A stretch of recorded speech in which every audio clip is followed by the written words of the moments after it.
Hi, I'm Tiffany Peterson, and I'm thrilled to be here with you today, sharing one of my very favorite topics of all time, and that is simply self-care equals success. This is part one in a three-part series, sharing with you some tips and tools to help you up-level your self-care so you increase your confidence, which in turn will increase your results.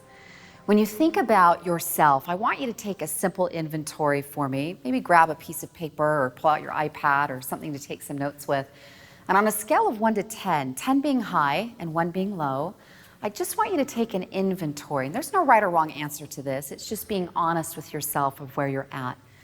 As you think about your current physical well-being, your sleep quality, your energy level, your just being in your body, where would you currently rate that when it comes to your physicality on a scale of 1 to 10? Where would you currently rank that of how well you feel physically?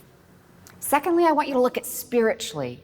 And spiritually is your purpose, your passion, your connection to your higher power, whether that be God, source, the universe. Feeling alive and grateful, peacefulness, joy, that your life has purpose and power, and that you feel comfortable and confident in your own skin. On a same thing, scale of 1 to 10, 10 high, 1 low, where would you currently rate your own spiritual connectivity to yourself and to life? And third, I want you to consider the mental component of feeling stimulated, feeling like you feel like you're reading good books or that you're learning, that you're growing, that you feel excited about life and projects, and that there's time to read or nurture your brain and things that matter to you. Maybe time also for hobbies that matter to you as well. When it comes to that component, the mental/emotional side of your life, 1 to 10, how comfortable, how happy, how progressive do you currently feel life is for you? Again, same thing, scale of 1 to 10. There's no judgment here. It's just being aware of where you're starting and being aware of what you want to create. Sometimes in life, I'm coaching people and their number one goal in hiring me or coming to one of my events is they want to grow their sales and their income. It's a great goal to have, right? And I help a lot of people do just that. I always start with self-care, no matter what client or group that I'm working with when they share something like that with me, is where their current self-care level is at. Jim Rohn has been quoted as saying, your self-worth will equal your net worth. Is how much value are you investing in you? I believe you're your number one asset. And it's like the concept of the goose and the golden eggs, right? I know that's an old fable that's been told for many years.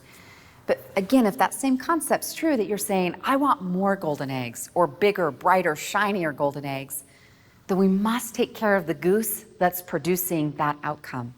So thinking for yourself, sometimes we get that backwards though, as we're saying, I want more outcome, more production, more revenue, more sales, more income. That means I'm gonna have to burn the candle at both ends and push, push, push, push. Well, you can only do that for so long before that will catch up to you. At the core of your success is your confidence level.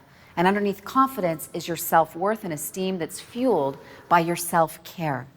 See, unfortunately for many of you, the only time you're really doing anything of self-care nature, if it's Mother's Day, Father's Day, or your birthday. It's as if you've got to have a special day just to go do something kind for yourself or to be recognized. I'm asking you as your coach to up-level your self-care, that you take better care of yourself so you can see, feel, and experience those results for yourself. So the first habit I want to focus on here in part one is what's called the morning ritual. You probably at some point have heard the concept of having a power hour. Now, I simply just don't call it power hour because it indicates it needs to be a full hour. And for many of you, you're saying, I hardly have a few minutes to myself, let alone a full hour. And anytime we're trying to establish a new habit, I want you to think in terms of move the needle. I care more that you have the habit than it is about the amount of time, right? So let's look at a morning ritual. A morning ritual has 3 components to it. An ideal one at least: spiritual, mental, and physical. Now, spiritual is how you connect to what makes you feel connected spiritually, right? To your higher power, to source, God, your maker. is a variety of different things. But ideally, your morning starts with yourself getting connected spiritually. That might be prayer, meditation, reading or listening to something that inspires your heart or your soul. That might be doing, again, a meditation, some journaling, some gratitude listing. A lot of clients love to do that because, again, what's the outcome we want? We want you to feel more connected spiritually. Gratitude listing and making a gratitude journal is a great way to do that. But list out for yourself, what are a few activities that would fall under that for you that helps you feel connected spiritually? Now that might take 2 minutes and that might take 20 minutes. That's entirely up to you. Secondly would be mental. And the way I describe or define the mental component to your morning ritual is anything that stimulates possibility, right? That might be looking at your vision board. That might be reviewing your goals. That might be visualization of the things you're wanting to attract. Could also be reading great books, right? That personal development that stimulate your brain. Research has proven that the world's wealthiest people on average read 30 minutes a day of content that stimulates their brain, develops their craft, but it's some form of personal or professional development. So reading would be here as well. You could read, again, visualize, review your goals, look at your vision board, but something that stimulates possibility. And third is pretty explanatory but physical, is getting your body moving. Now for some of you might say, I don't have time to do a full workout, right? That might be a few yoga poses or stretches or a series of sit-ups or push-ups, right, to get your body moving. It might include a full workout. That's entirely up to you. Again, the time component, all I ask of you to implement and live consistently the habit is what I call the sacred 10. That at minimal, the first 10 minutes of your day gets to be invested into you. And so if you want to do a few minutes spiritual and then reading, truthfully for myself, I don't do a workout every single day, a couple times a week, right? But there are ways that you could do that. One of my favorite morning rituals in the spring and summer months and where I live here in Salt Lake City, Utah, is to get up, say a prayer, put my tennis shoes on and get out the door with my iPhone that's got a bunch of different great content on it. And I might listen to some inspiring spiritual-based music, right? Some instrumental work. And just be thinking grateful thoughts. I'm grateful to be alive. I'm grateful for my vision, for my hearing. I'm grateful that I can walk. I'm grateful for these trees and the season and the colors. And I just start activating that gratitude while my body's moving, right? I'm out walking and moving. And then I may move into listening to my ideal life vision, which is a powerful process in a creation of what you want. Fabulous for goal setting. Or I might listen to a book on tape. But I'm doing all three at once, right? And that might be 15, 20 minutes is all. But it sure gets my day started in a great way. Now again, some mornings I do a full workout and I may do a full hour or even hour and a half here. But some mornings I've got 5, 7, 10 minutes.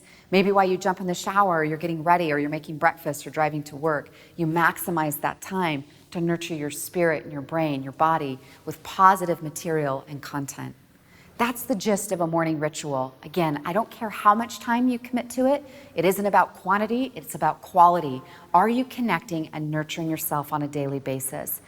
I invite you to consider that if you're starting your day every day on the agenda of someone else, your self-worth is not in your own hands, right? Far too often we might start our day on our smartphones, looking at Instagram or Facebook or jumping into our email. Many of you are parents and you might immediately be into parenting role. So ideally, you're going to get up for at least 10, 15 minutes before your children. And before you touch your phone and look at all of that data, is get into your own life first, right? Rather than reading about everyone else's life on social media or your inbox, which is often the agenda of other people, is take the time to invest in you. You're worth it. You're worthy and deserving of that. And the repercussion, the results, is when you start your day positively, you're shaping your day for awesome experiences. And truthfully, right, your days become your weeks and your months and your years. It's how you start that day definitely shapes your life, shapes your success and your results. At least begin starting today, tomorrow, with that sacred 10, that you put the first 10 minutes of your day into you to get nurtured and centered before you move into your roles with other people. If you want more tips and tools to stay connected with me, I'd love to do so. You can find me at tiffanyspeaks.com and opt in there. Look forward to seeing you in future segments, part 2 and 3 of this self-care series, and look forward to connecting with you then. Thanks.